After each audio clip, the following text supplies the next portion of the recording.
श्री गणेशाय नमः। कपिल उवाच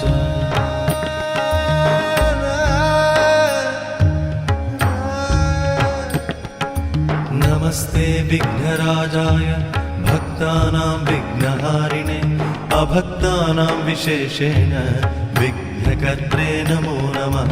आकाशाय च भूतानां मनसे चामरेषु ते बुद्धैरिन्द्रियवर्गेषु त्रिविधाय नमो नमः।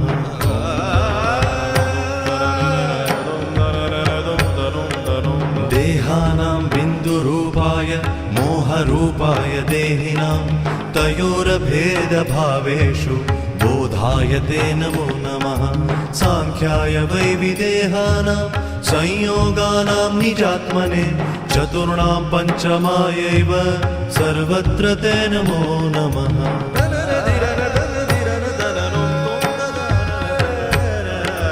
नामरूपात्मकानां वै शक्तिरूपाय ते नमः।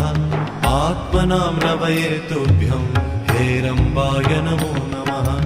आनन्दानां महाविष्णु रूपाय नेतिधारिणां शङ्कराय च सर्वेषां संयोगे गणपाय ते।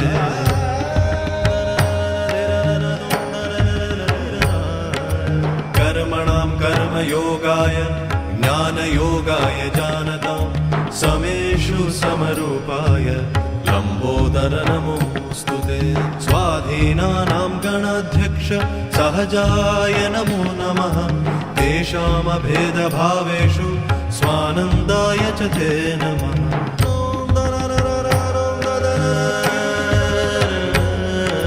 निर्मायिकस्वरूपाणामयोगाय नमो नमः। योगानां योगरूपाय गणेशाय नमो नमः।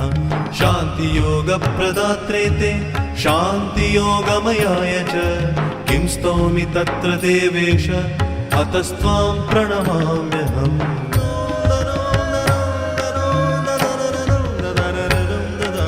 ततस्तं गणनाथो वै जगादभक्तमुत्तमं हर्षेण महता युक्तो हर्षयन् मुनिसत्तमा।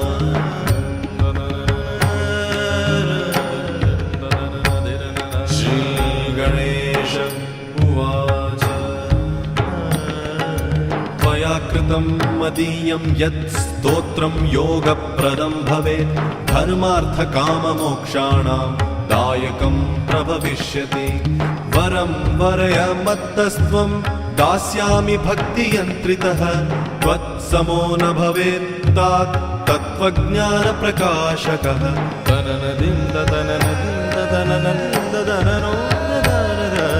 तस्य तद्वचनं श्रुत्वा कपिलस्तमुवाचः त्वदीयामचलां भक्तिं देहि विघ्नेश मे परां। त्वदीयभूषणं दैत्यो हृत्वा सद्यो जगामः। ततश्चिन्तामणिनाथ तं जित्वा मणिमानय।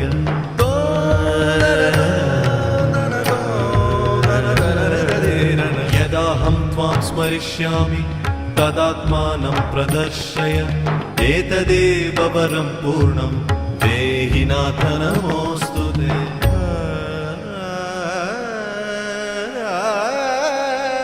कृत्समत् उवाच तस्य तद्वचनं श्रुत्वा हर्षयुक्तो गजाननः उवाच तं महाभक्तं प्रेमयुक्तं विशेषतः।